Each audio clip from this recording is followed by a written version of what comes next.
맨날 텔레비전에서만 듣다가 예배당에선 처음 들으시지요? 저만 그런가요? 오늘 귀한 찬양 감사합니다. 자, 우리 주변에 계신 분들과 인사 나눌 때에 오늘은 이렇게 인사하죠.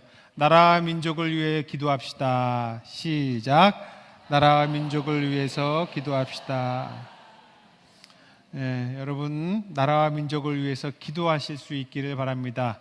특별히 요즘 더 나라와 민족을 위해서 기도해야 될 때가 아닌가라는 여러 가지 생각들을 하게 만드는 일이 우리 사회 곳곳에서 벌어지고 있습니다.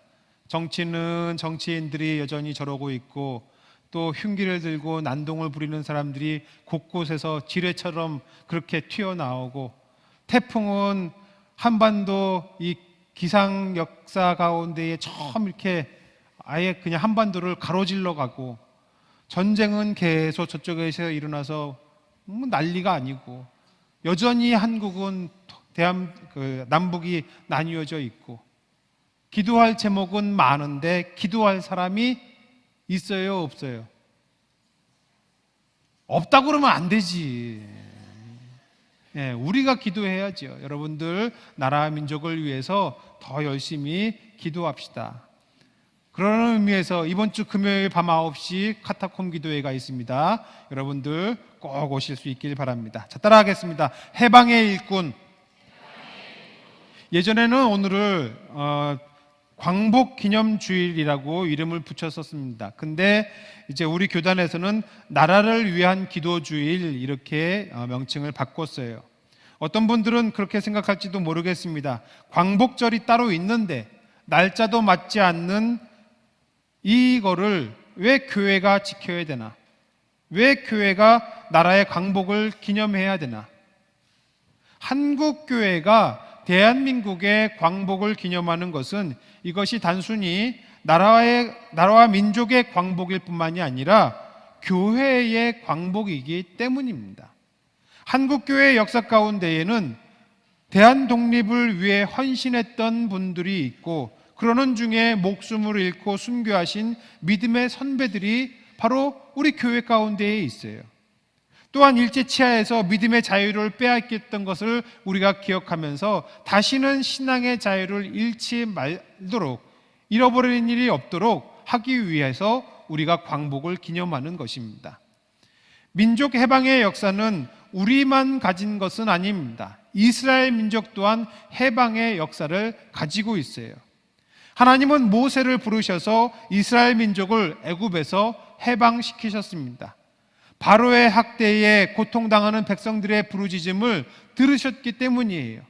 또한 하나님은 지금도 여전히 죄와 어둠 아래 고통당하는 자들, 그들을 해방시키시려고 그리스도인들을, 저와 여러분들을 해방의 일꾼으로 부르시는 줄로 믿습니다.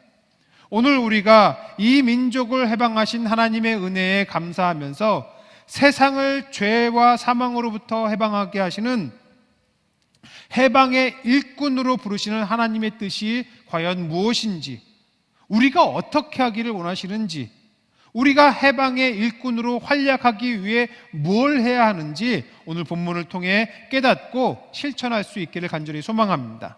자, 첫째로, 죄악된 문화와 세상에서 억압받는 자들을 해방시키기 위해서는 그들의 부르짖음에 우리가 귀를 기울여야 할 거예요. 자, 따라합니다. 부르짖음을 들으십시오. 하나님의 뜻은 연약한 자는 강하게 하고, 병든 자는 고치고, 상한 자는 싸매주고, 쫓기는 자를 돌아오게, 잃어버린 자를 찾는 것, 이것이 바로 하나님의 뜻인 줄로 믿습니다. 그러나 세상은 그렇지 않죠. 세상은 약한 자를 포악으로 다스리는 것이 바로 우리가 살아가는 세상이에요.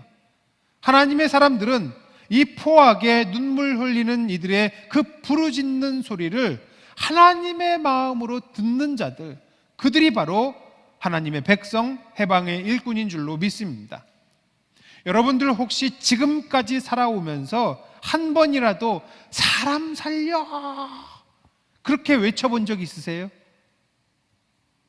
살면서 단 한 번만이라도, 단 한 번이라도 외칠 일이 없어야 하는 말이 바로 사람 살려 하는 말일 텐데, 죽음의 위기 앞에 있지 않는 한 내뱉지 않는 이 말, 이때 부르짖는 그 외침이 바로 부르짖는다라는 표현을 쓰는 겁니다. 우리말로는 부르짖는다 그러면은 슬픔이나 고통으로 감정을 억누르지 못하고 소리 높여 크게 떠드는 것, 이렇게 정의를 하는데, 근데 구약 성경이 쓰인 이 히브리어로는 부르짖는다는 게 조금 다른 의미가 있어요. 부르짖는다는 것을 히브리어로는 짜카 그럽니다. 짜카. 이 짜카, 어감에서 느껴지는 것처럼 날카로운 소리를 지른다. 이게 바로 짜카예요. 부르짖는다는 거. 날카로운 소리로 부르짖는 거, 우리가 언제 그렇게 해요? 사람 살려 하는 거. 그게 바로 짜카예요. 엄마가 밖에서 정신없이 놀고 있는 아들놈한테 야, 철수야, 들어와서 밥 먹어. 이거는 짜카가 아니에요. 그걸 말하는 것이 아니라 죽을 것 같은 위기의 순간에 이게 바로 짜카입니다. 대부분의 사람들은 짜카, 살려달라고 부르짖는 소리에 어떻게 하나요? 여러분들 만약에 저 바깥에서 지금 누군가가 사람 살려 외치면 어떻게 할까요? 깜짝 놀라서 지금 나가보게 될 거예요. 저는 하나님께서 이러한 마음을 우리에게 주셨다, 하나님이 주시는 마음이라고 생각합니다. 왜냐? 성경을 보면 하나님께서 이 부르짖는 소리에 매우 적극적으로 반응하시기 때문입니다. 창세기를 보면은 아브라함이 하갈과 동침하여 이스마엘을 낳았어요. 시간이 지난 뒤에 본처인 사레도 이삭을 낳았습니다. 근데 이스마엘이 이삭을 놀리자 아브라함이 어떻게 합니까? 사레와 뒤에서 얘기를 나누고 이 하갈과 이스마엘을 내쫓아요. 쫓아낼 때에 재산을 후히 나누어 주어서 내보냈나요? 분가했나요? 아니에요. 얼마나 야박하게 내쫓았는지 몰라요. 아브라함이 하갈과 이스마엘을 내쫓으면서 준 것이 떡과 물 한 가죽 부대입니다. 어디로 내보냈어요? 광야로 내보냈어요. 광야로 내보내면서 떡과 물 한 가죽 부대. 이게 무슨 말일까? 나가 죽으라는 거예요. 여러분, 광야에서, 아무것도 없는 광야에서 떡이 얼마인지는 모르겠는데 얼만큼의 떡을 가졌는지 모르지만 물은 한 가죽 부대를 가지고 나갔습니다. 한 가죽 부대면은 한 30리터에서 40리터 한 그 정도 되는데, 광야에서 엄마와 아들이 30리터, 40리터의 물로 얼마나 견딜 수 있을까요? 얼마 못 가요. 그러니 야, 니네 나가서 죽어. 내 눈앞에서 죽지 말고 저기 가서 죽어. 바로 그게 물 한 가죽 부대 떡 하나입니다. 가죽 부대에 물이 떨어지자 하갈은 이스마엘을 관목덤불 아래 두고 아들이 죽는 것을 차마 못 보겠어요. 그래서 저쪽에 따라가서 소리를 내어옵니다. 그 소리를 누가 듣는다고, 광야에서 아무도 없는데 거기서 소리를 내면서 울어요. 여러분, 아무도 없는 이 광야에서 이스마엘과 하갈의 우는 소리를 누가 들을까요? 같이 읽어요. 시작. 하나님이 그 어린 아이의 하나님의 사자가 하늘에서부터 하갈을 불러 이르시되 무슨 일이냐? 두려워하지 말라. 하나님이 저기 있는 아이의 소리를 들으셨나니 일어나 아이를 일으켜 내 손으로 붙들라. 그가 큰 민족을 이루게 하리라 하시니라. 아멘. 광야에서 하갈과 이스마엘의 그 부르짖는 소리를 들으신 분 하나님이십니다. 사실 하갈과 이스마엘이 어떤 사람들이에요? 아브라함과 사라의 불순종과 관련된 자들이 하갈과 이스마엘이에요. 하나님의 약속을 못 믿고 자기들 멋대로 하갈을 첩으로 들여서 낳은 아들이 이스마엘입니다. 그럼에도 불구하고 하나님은 하갈과 이스마엘을 불쌍히 여기시고 그들의 부르짖음을 들으세요. 하나님, 죄인의 부르짖음이라고 외면하지 않으셨어요. 자, 따라합니다. 하나님은 죄인의 부르짖음도 외면하지 않으신다. 그거예요. 하나님은 죄인의 부르짖음도 외면하지 않으세요.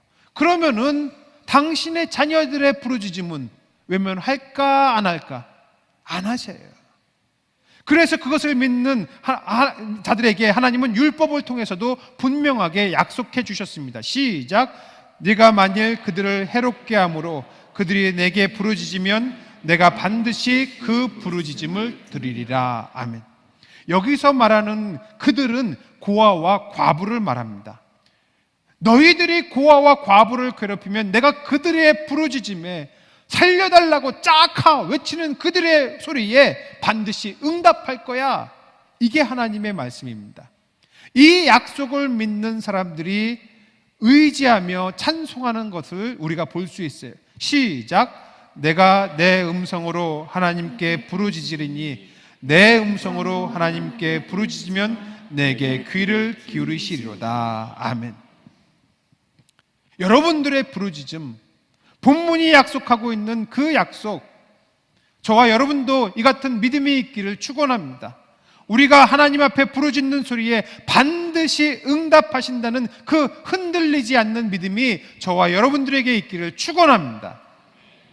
또한 여러분들이 부르짖는 그 소리를 들으시고 하나님이 여러분들이 겪는 그 일, 여러분들로 하여금 부르짖게 만든 그 조건과 상황으로부터 여러분들을 구해 주시기를 축원합니다.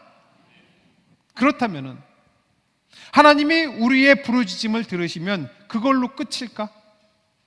우리의 부르짖음만 들으면 되는 거예요? 하나님은 우리의 부르짖음을 들으시고 우리 또한 누군가의 부르짖는 소리를 듣기를 원하세요. 우리 이웃들의 부르짖는 소리, 하나님이 그들의 부르짖음을 들으시는데 하나님은 우리가 더불어서 당신과 함께 그 부르짖음을 듣기 원하신다, 이 말이에요.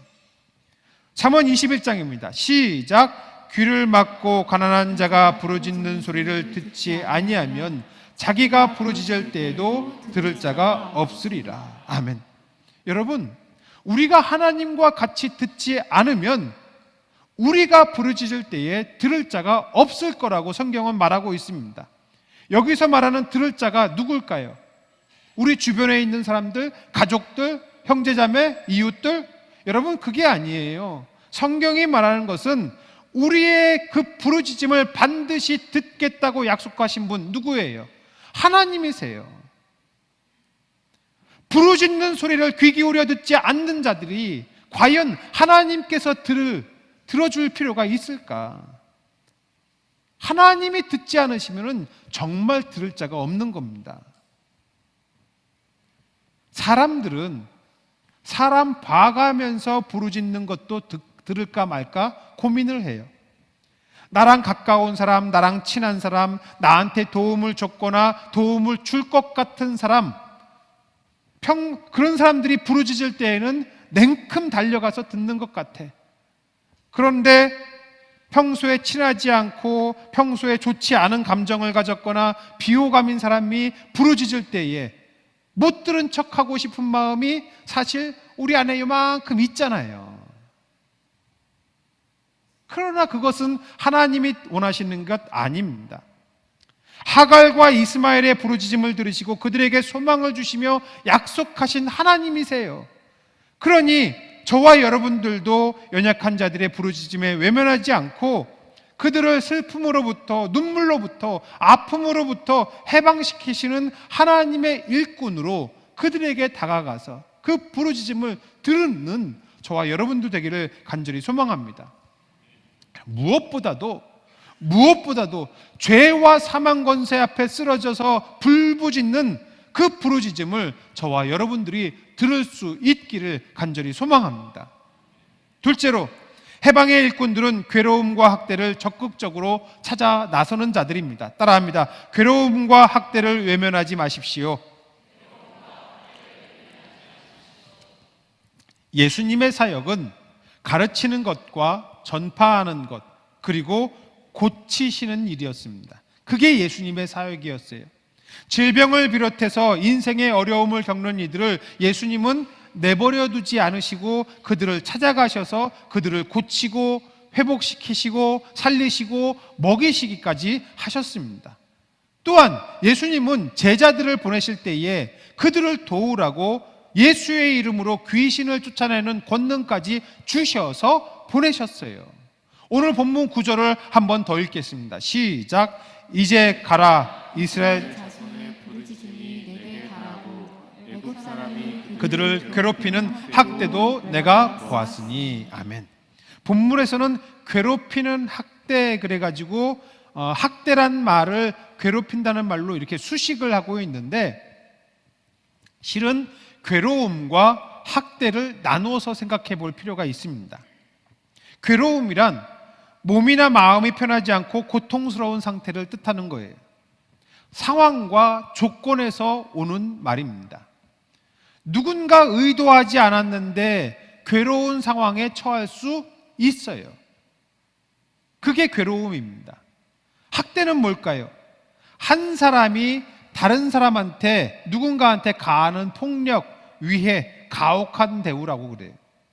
이 사람이 저 사람에게, 힘을 가진 자가 약한 자에게, 사람과 사람 사이에서 일어나는 괴로움이 바로 학대입니다. 우리는 살아가면서 그 누구도 의도하지 않았지만 괴로운 상황에 처할 수 있어요. 대표적으로 질병과 사고로 인한 일들이 그렇죠. 질병과 사고, 의도와 상관없이 일어나고 개인뿐만 아니라 그 가족들까지 아주 극심한 고통에 이르게 만듭니다. 신방 중에 만나는 어떤 성도님들 가정도 우리 교회에 참 그런 분들이 많으세요. 남편이 또는 아버지의 사고로 먼저 돌아가시고 남겨지는 가족들이 길바닥에 나앉게 된 그런 상황. 그야말로 밥 먹듯이 굶었다. 그런 가정들이 있어요. 하루 세끼 밥 먹듯인데 그들 그렇게 굶으면서 산 거예요. 이런 상황이 바로 괴로움입니다. 또 때로는 나 자신이 저지르는 실수와 잘못된 선택, 과욕이 괴로움을 불러올 수도 있습니다. 나 혼자 잘 먹고 잘 살겠다고 그런 것이 아니라 우리 가족들 편안하게 배부르게 등 따숩게 살자고 투자를 했는데 대박이 아니라 쪽박이 나서 큰 빚을 지게 되는 경우, 그래서 그것으로 인해 고통받는 상황, 괴로움이라고 할 거예요. 국가나 사회 시스템이 잘못돼서 괴로움을 겪는 경우도 있지요. 지난 97년 IMF 때 우리 주변에 얼마나 많은 가족들이 그걸로 인해서 고통을 겪었습니까? 나라가 망했다는 얘기까지도 나왔어요. 그게 다 괴로움이에요. 또 지금 우크라이나 러시아 전쟁 같은 상황, 국가 시스템이 제대로 작동하지 않는 상황, 이런 모든 것들이 우리로 하여금 괴롭게 만듭니다. 자, 그러면은 학대는 뭐라고 그랬어요? 한 사람이 다른 누군가한테, 사람과 사람이 사람한테 하는 것이 바로 학대예요. 누군가의 악의와 욕심, 미움, 시기, 질투, 더러는 열등감까지 다른 사람들한테 괴로움을 끼칩니다. 학대예요. 거기서 그치지 않고 더러는 자기가 남들을 힘들게 해놓고 거꾸로 피해자 코스프레를 하는 경우도 있어요. 그러면은 그걸 당하는 사람들은 억울함까지도 겪게 됩니다.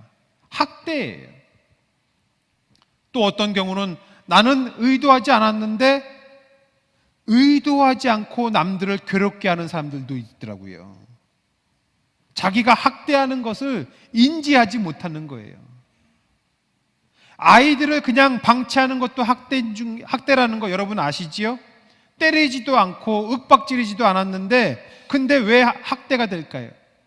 아이들은 보호받지 못하는 그 상황 자체가 아이들한테는 고통이고 괴로움이에요. 그러니 보호해주지 않으면 그거 아이들을 학대하는 것입니다. 하나님은 우리를 해방의 일꾼으로 부르시고 우리 사회 가운데에 괴로움과 학대당하는 이들을 그 고통으로부터 해방될 수 있도록 돕기를 원하세요. 저는 한국교회가 이거 참 잘한다고 생각합니다. 한국 교회는 우리 사회에 가지고 있는 학대와 괴로움들을 해결하는 것을 교회의 사역으로 여기고 여태까지 왔습니다. 처음 선교사들이 왔을 때에 한국 사회의 문제로 인해서 고통받는 민초들을 위해서 그것을 해결하면서 왔어요. 아비이면서 남편인 자들이 술 먹고 처자식을 팔아 넘기는 걸 보면서 이건 심각한 문제다. 교회들 다니는 사람들 술 먹지 마. 금주했던 이유가 바로 거기에 있어요. 사회적인 문제 때문에. 여자아이들을 가르치지 않는 것을 안타까워하면서 교회가, 선교사들이 여학교를 세웠고요, 돈이 없어서 치료를 받지 못하는 민초들을 위해서 교회가 병원을 세웠습니다. 국가 시스템이 해야 할 일들을 교회가 했어요. 여자와 아이들과 민초의 괴로움들과 그 학대를 교회가 외면하지 않았습니다. 지금도 계속해서 교회들이 그러고 있어요. 며칠 전에 태풍이 우리나라를 강타했습니다. 태풍으로 물난리가 났을 때에 농촌 지역에서 어른들을 대피소로 모셔다 드리고 마을을 살피는 거 누가 할까요? 교회 목사님들이 봉고차 타고 그거 하는 거예요. 무릎이 아파서 얼마 못 걷는 어르신들 대피소로 모셔다 드리는 거 목사님들이 교회 차 가지고 하는 거예요. 산속에 지어놓은 절들은 참 용하지요. 어떻게 그렇게 좋은 자리를 정했는지 산사들은 거의 피해가 없는데, 그런데 교회들은 동네에 사람들과 같이 있고 교회 문을 열고 나가면 수해당한 사람들이 보이니까 어쩌겠어요? 가서 도와야지. 오늘날 교회가 사회로부터 이런저런 여러 가지 비난들을 받고 있긴 하지만, 그러나 여전히 어려운 일을 돕고 선한 사업에 가장 많은 재정을 감당하는 거 지금도 교회들이 하고 있습니다. 교회들이 왜 그렇게 합니까? 그게 바로 예수님의 사역이기 때문이에요. 예수님은 당시에 백성들을 찾아다니시면서 가르치고 전파하신 것과 더불어서 고치고 싸매는 일들, 회복시키고 치유하는 일들을 감당하셨습니다. 그리고 교회 시대로 접어든 이후로는 교회가 예수님의 몸이 되어서 그 사역들을 이어오는 거예요. 바라기는 우리 성답교회도 예수님의 몸이라는 것을 기억하고 오늘날 괴로움과 학대의 현장에 저와 여러분들이 갈 수 있기를 소망합니다.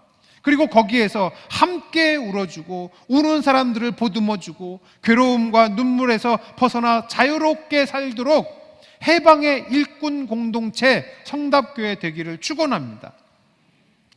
아마 수해 피해를 입은 농촌교회를 돕자고 노회와 총회에서 또 연락이 올 텐데, 여러분 그들의 괴로움에 외면하지 마시고 함께 도울 수 있기를 소망합니다. 끝으로 이 땅의 교회는 죄와 사망으로부터 해방된 자들을 생명과 소망회로 인도할 수 있어야 돼요. 자, 따라합니다. 생명과 소망회로 인도하십시오. 교회는 구원의 방주가 되어야 됩니다. 죽음과 멸망의 홍수에 사람들이 휩쓸려 내려가지 않도록 사람들을 구원하는 통로, 그게 바로 교회여야지요. 이를 위해서 교회는 언제나 생명과 소망을 향하고 있어야 됩니다. 우리의 생명과 소망 뭘까요? 예수 그리스도. 하나님께서 모세를 통해서 이스라엘 백성들을 애굽 바로의 발 아래에서 해방시킨 다음에 광야가 목적지가 아니었어요. 광야는 사람 살 곳이 못 되잖아요. 하나님께서 이스라엘 백성들과 함께 가야 할 목적지 원래 어디입니까? 젖과 꿀이 흐르는 가나안 땅이에요. 그런데 재미있는 것은 가나안으로 데려가기 위해서 하나님은 광야를 경험하게 하신다는 겁니다. 여러분, 광야가 어떤 곳입니까? 광야는 생명이 있는 곳이 아니라 죽음이 있는 곳입니다.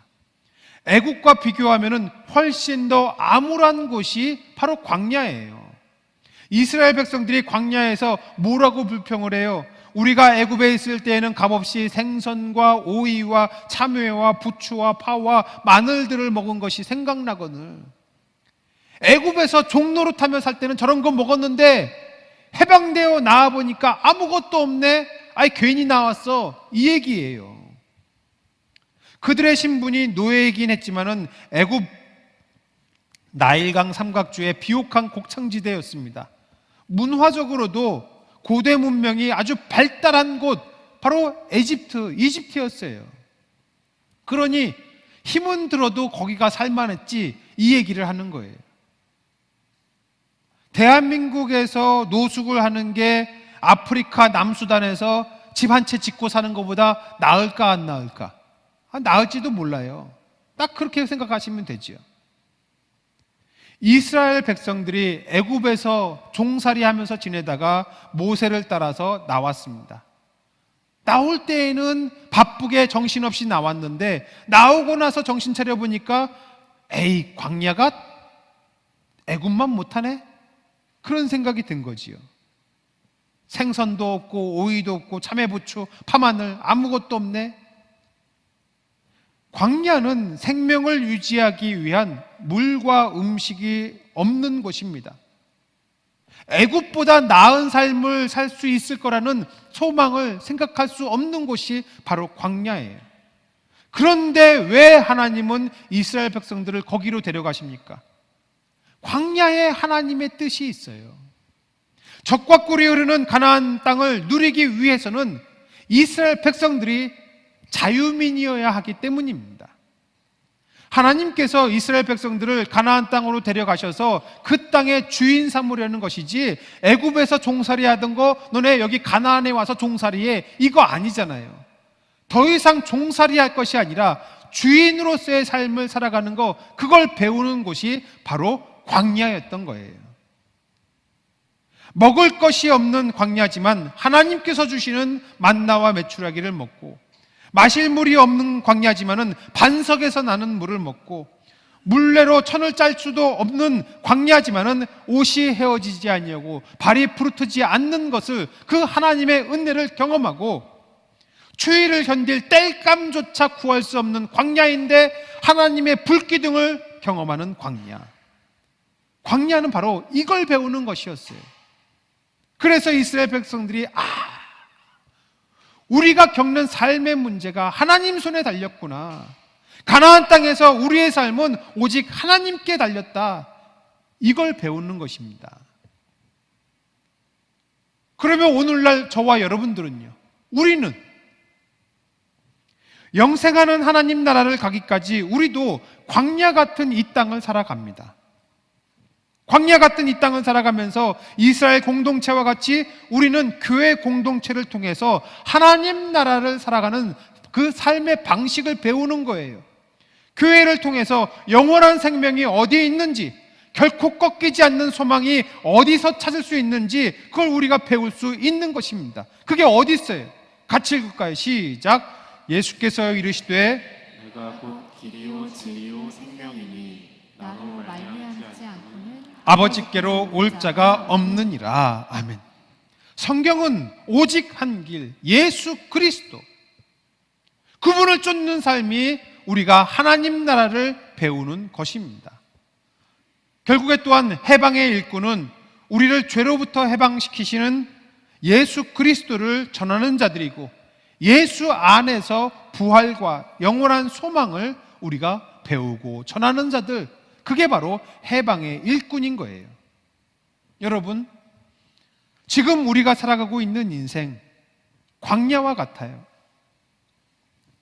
그러나 우리는 광야를 살다가 죽는 존재가 아니고, 광야 넘어 가나안 땅처럼 인생 넘어 하나님 나라를 향하는 성도입니다. 하나님께서 모세를 해방의 일꾼 삼으신 것처럼 저와 여러분들 또한 해방의 일꾼으로 삼으셨어요. 목사만 해방의 일꾼이 아니고요, 여러분 한 사람 한 사람을 하나님께서 21세기 모세로 부르신 것 여러분들 기억하시길 바랍니다. 그래서 우리 교회도 또한 그 해방 공동체로 삼으셔서 영원한 생명과 참 소망을 우리 주변의 사람들한테, 광야를 살아가는 자들한테, 여기가 가나안 땅을 살아가는 곳, 여기가 하나님 나라를 살아가는 삶의 방식을 배우는 곳이야, 이거를 가르쳐 주는 거예요. 해방된 삶을 살아가는 방법, 그걸 가르쳐 주는 거. 여러분, 우리가 먼저 분명하게 경험하고 확신하고 알 수 있기를 소망합니다. 지금 우리가 살아가는 것, 광야를 살지만 하나님 나라를 살아가는 것, 여러분 분명히 확인하시길 바랍니다. 말씀 마칠게요. 따라합니다. 부르짖음을 들으십시오. 괴로움과 학대를 외면하지 마십시오. 생명과 소망으로 인도하십시오. 사랑하는 성도 여러분, 독립운동보다 친일이 편할까요? 어려울까요? 독립운동이 편할까? 친일이 편할까? 제가 생각할 때는 친일이 편했을 것 같아요. 죄와 죽음의 문화에 저항하는 것이 편할까요? 죄와 적당하게 타협하는 것이 편할까요? 적당하게 타협하는 게 편할걸요? 그러면 하나님은 뭘 원하실까요? 죄와 더러운 사망의 문화에 우리가 적당하게 타협하고 거기에 기류에 휩쓸려 같이 가는 것보다 하나님은 우리가 그것을 저항하며 살아가기를 원하십니다. 그리고 그게 바로 해방의 일꾼의 모습 아니겠습니까? 예수님의 제자는 넓고 편한 길보다 좁고 험한 길을 각오하고 가는 자들입니다. 십자가 복음을 믿는 믿음에 의해서 여러분들에게 주신 그 사명을 감당하면서 해방의 기쁜 소식을 널리 전할 수 있는 우리 모든 교우 되기를 축원합니다.